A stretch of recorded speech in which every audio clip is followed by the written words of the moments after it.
Hello दोस्तों, नमस्कार। मैं हूं यशवंत रामदेव और आप देख रहे हैं यशवंत विज्ञान चैनल। यशवंत विज्ञान चैनल में आपका स्वागत है। आज के वीडियो में हम पढ़ेंगे विलेयता गुणनफल अर्थात सॉल्युबिलिटी प्रोडक्ट के बारे में जानेंगे। तो सॉल्युबिलिटी प्रोडक्ट क्या है उसके बारे में जानने से पहले जान लेते हैं विलेयता। तो विलेयता क्या होती है? विलेयता का मतलब होता है किसी विलायक में विलेय पदार्थों का डिसॉल्व होना, घुलना, उनका विलेयता कहलाता है। ठीक है, ये क्या कहलाता है? विलेयता के नाम से जाना जाता है। तो ये हम बात करेंगे विलेयता की। तो विलेयता गुणनफल हम टोटल यहाँ पर देखेंगे। तो सबसे पहले हम बात करेंगे किसी संतृप्त विलयन के बारे में, या हम कह सकते हैं किसी निश्चित ताप पर बनाया गया कोई सॉल्यूशन है, संतृप्त विलयन है। मान लीजिए कोई भी पदार्थ, जैसे सबसे पहले हम एक पदार्थ लेते हैं, ए बी एक पदार्थ लिया है, ये ए बी एक पदार्थ है। ए बी एक पदार्थ का एक संतृप्त विलयन बनाया गया है। ये ठोस पदार्थ, सॉलिड पदार्थ है। सॉलिड पदार्थ का एक संतृप्त विलयन बनाया गया है। इस विलयन में हम और अधिक सॉलिड घोलते हैं, और अधिक, कुछ और अधिक मात्रा में ए बी पदार्थ हम इसमें मिला देते हैं और सॉलिड पदार्थ इसमें घोल देते हैं। घोलने के बाद पता चलता है ये इसमें घुलता नहीं है, तब यह ठोस रूप में ही मौजूद रहता है। तो यहाँ पर हम इनकी कौन श्याम अवस्था में देखेंगे स्थिति किस प्रकार से यहाँ पर ये मौजूद रहता है और क्यों इस प्रकार से मौजूद रहता है। तो यहाँ पर हम देखेंगे ए भी ठोस है। ठोस के पश्चात ए भी कुछ जो पहले से इसमें घुला हुआ था वह ए भी यहाँ पर देखेंगे हम। तो यहाँ पर जो ए भी इसमें घुला हुआ है लेकिन पूर्णतः वियोजित नहीं हुआ है। ये एक्योटिक तो है, एक्वस तो है, जलीय विलयन के रूप में तो है, लेकिन कैसा है? अवियोजित रूप में ये मौजूद है। यहाँ पर ये अवियोजित रूप में मौजूद रहेगा। तो हम इसे कह सकते हैं अवियोजित रूप में ये मौजूद है।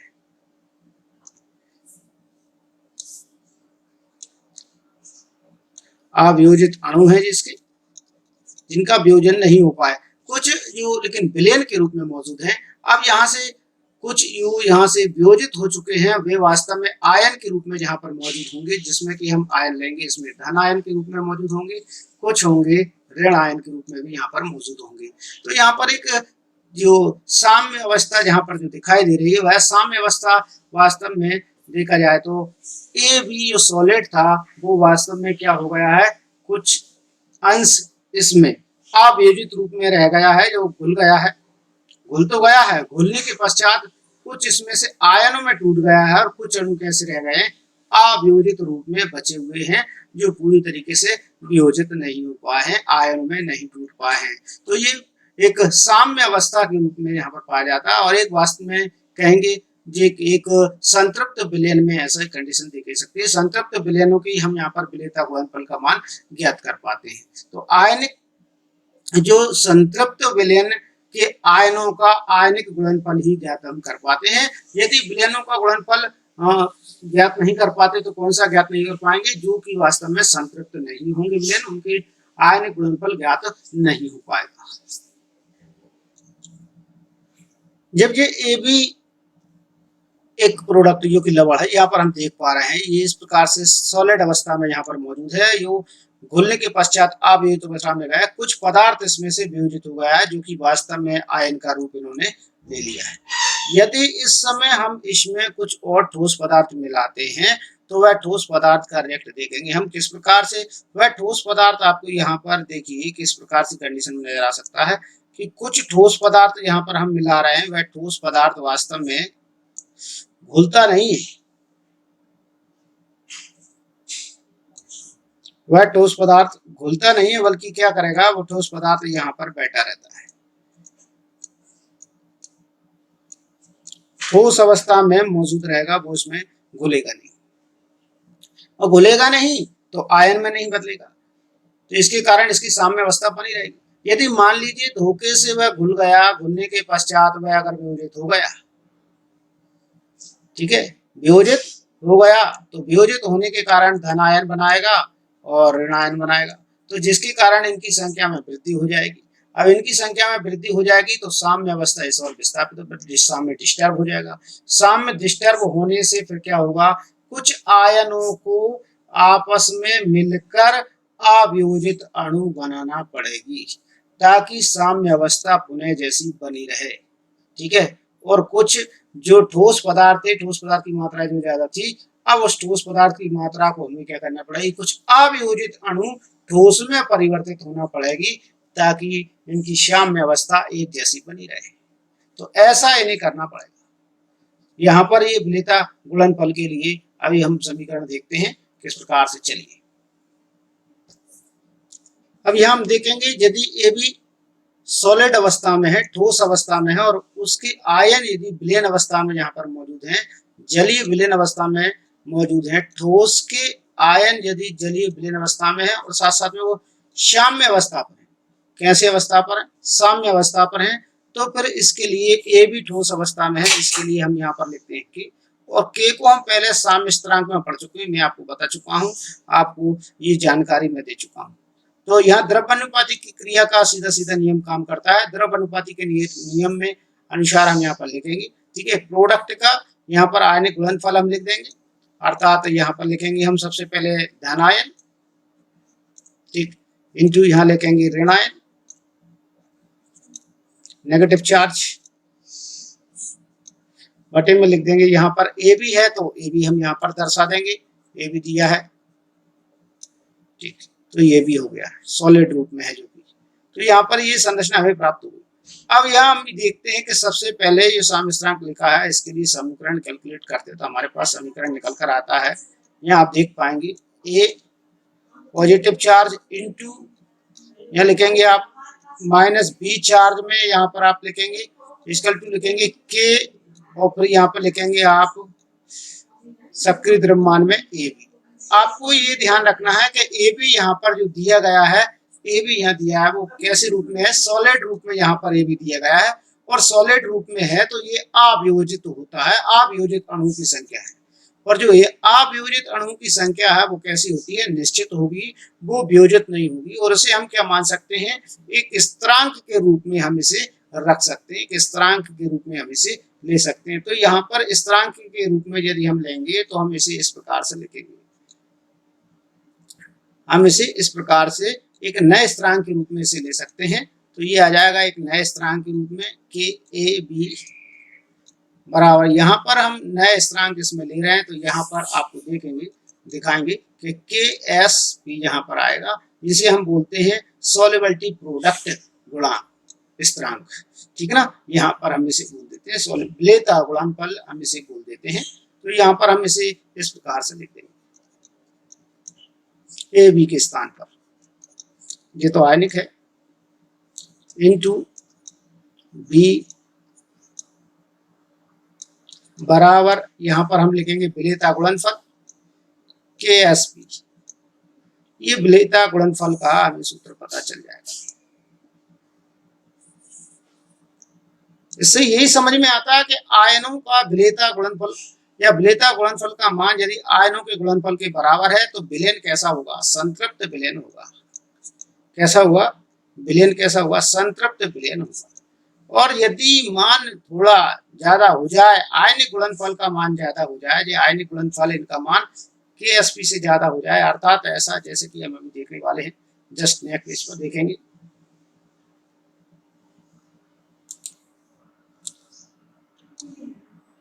यहाँ हम देखें कि यदि मान ज्यादा हो जाए, अर्थात आयनिक गुणनफल यहाँ पर देख रहे हैं one positive, sorry A positive into minus B negative, हम चाहें तो यहाँ इंटू ना लगाएं तो इंटू रहेगा, आपको ध्यान रखना है। और बराबर की जगह में बड़ा साइन लगा रहा हूँ, ग्रेटर देन। विलेयता गुणनफल से मान यदि इनका ज्यादा हो जाता है, के एस पी से ज्यादा इनका मान हो जाता है, तब यदि हम यहाँ कहेंगे कि विलयन कैसा होगा, यहाँ पर जो अपक्षेप के रूप में प्राप्त होगा, अर्थात तो यहाँ पर अपक्षेप के रूप में जो बनेंगे, ये अपक्षेपण का कार्य करने लगे, यहाँ पर अपक्षेपण हो जाएगा, ठीक है। इनका क्या हो जाएगा? अपक्षेपण यहाँ पर हो जाएगा, और साम्य अवस्था डिस्टर्ब हो जाएगी। यहाँ पर इनका क्या हो जाएगा? अपक्षेपण, यहाँ हम कह सकते हैं इनका अपक्षेपण होने लगेगा, अपक्षेपण। तो ये अपक्षेपित होने लगेंगे क्योंकि यहाँ पर आयनों की संख्या ज्यादा बढ़ गई है। आयनों की संख्या बढ़ने से तात्पर्य होगा आपको, जैसे कि हम देख रहे हैं कि यहाँ पर यदि वियोजित होने वाले अणुओं की संख्या, आप एक डायग्राम की सहायता से इसे समझ सकेंगे। चलिए यहाँ पर आपको एक विलयन यहाँ दिखाई दे रहा है। वास्तव में देखा जाए तो यहाँ पर सॉलिड पदार्थ के रूप में यहाँ पर जो घुल गया है सॉलिड पदार्थ के रूप में ये है, लेकिन पूर्णतः आयनित नहीं हुआ है, अभी बाउंड अवस्था में यहाँ पर डला हुआ है, मतलब बंधी हुई अवस्था में यहाँ पर डला है, ये पूर्णतः अभी वियोजित नहीं हुआ है। सॉलिड जहाँ पर घुल गया है ये भी कैसा वियोजित नहीं हुआ है, जिसे हम कह सकते हैं अवियोजित, अवियोजित अणु है जो विलयन में घुला हुआ है। ठीक है, अब यहाँ पर जो कुछ आपको दिखाई दे रहे हैं तो ये सब कहलाएंगे आयन। तो हम यही बात कर रहे हैं, यदि मान लिया जाए कि आयन की संख्या में वृद्धि हो जाए, आयन की संख्या में वृद्धि हो जाए, जहां से अवियोजित पदार्थ कैसा होने लगे, वियोजित होने लगे, वियोजित होकर क्या बना दे, धन आयन तथा ऋण आयन में वृद्धि कर दे। जब धनायन तथा ऋणायन की संख्या में वृद्धि हो जाएगी तब क्या होगा, यहाँ पर एक मूल समस्या उत्पन्न हो जाएगी कि अवियोजित अणुओं की संख्या में कैसी हो जाएगी, कमी आ जाएगी। तो इनमें कमी आ गई और आयनों में क्या हो जाएगी, वृद्धि हो जाएगी, आयनों की संख्या में वृद्धि हो जाएगी। तो अवियोजित की संख्या को पूरा करने के लिए कौन यहाँ पर टूटेगा, अवियोजित की संख्या को पूरा करने के लिए फिर जो हमने ठोस पदार्थ डाला है जो कि अभी वियोजित भी नहीं हुआ है, वह ठोस पदार्थ यहाँ पर घुलना प्रारंभ होगा। ठीक, क्या होगा, घुलना प्रारंभ होगा और वो अवियोजित अणु यहाँ पर बनाने लगेगा। इस समय हम ये कहेंगे अब अवियोजित अणु, अब जो ठोस पदार्थ बैठा था उस ठोस पदार्थ की मात्रा में कमी आ जाएगी।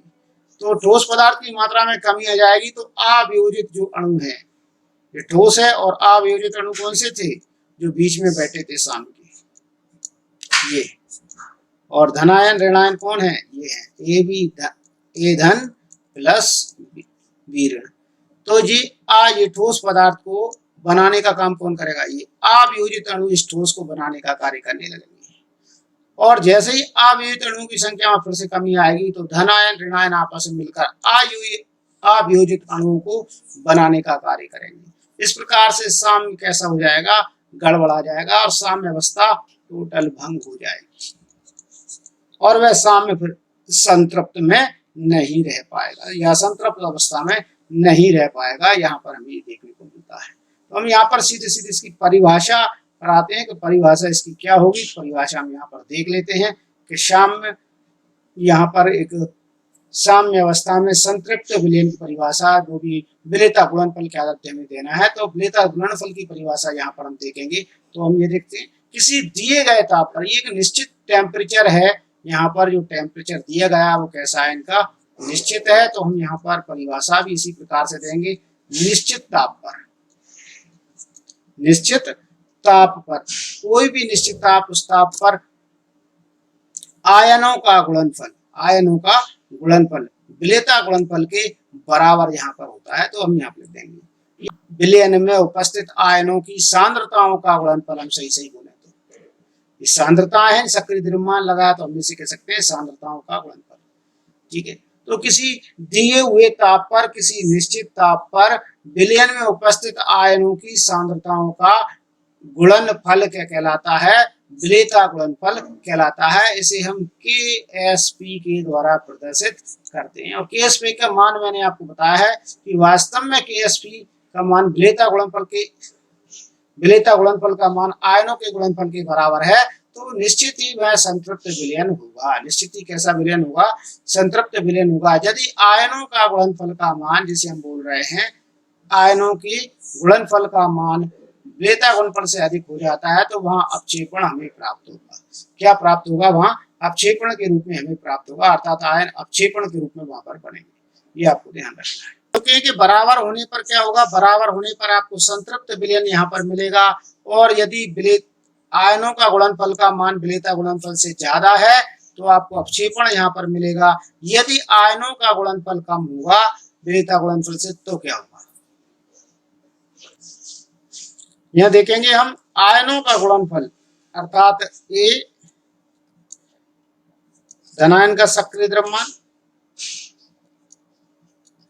इंटू B नेगेटिव आयन का सक्रिय द्रव्यमान, और ये इसका मान कम होगा कैसे, विलेयता गुणनफल से।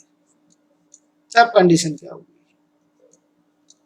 तब कंडीशन जो होगी कि विलयन ना तो संतृप्त होगा, ना अपक्षेपण के रूप में प्राप्त होगा, और विलयन होगा तो वो कैसा होगा?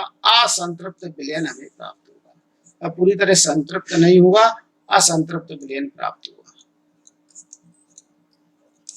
और असंतृप्त विलयन है तो फिर वहां विलेयता गुणनफल का मान ज्ञात नहीं कर पाएंगे, मतलब वहां पर विलेयता गुणनफल कार्य नहीं करेगा। ये तो यदि वह आयनिक गुणनफल वास्तव में विलेयता गुणनफल के बराबर है तो फिर वह सॉल्युबिलिटी कहलाएगा, अर्थात तो उसे हम विलेयता गुणनफल की परिभाषा में लाते हैं। आज के वीडियो में इतना ही। हर बार की तरह कहना चाहूंगा, यदि आप मेरे चैनल पर नए हैं और अभी तक आपने यदि चैनल को सब्सक्राइब नहीं किया तो प्लीज सब्सक्राइब बटन को प्रेस कर दीजिएगा, बेल आइकन को प्रेस करना ना भूलें, और वीडियो अच्छा लगता है तो लाइक जरूर कीजिएगा, दोस्तों के साथ भी शेयर कीजिएगा।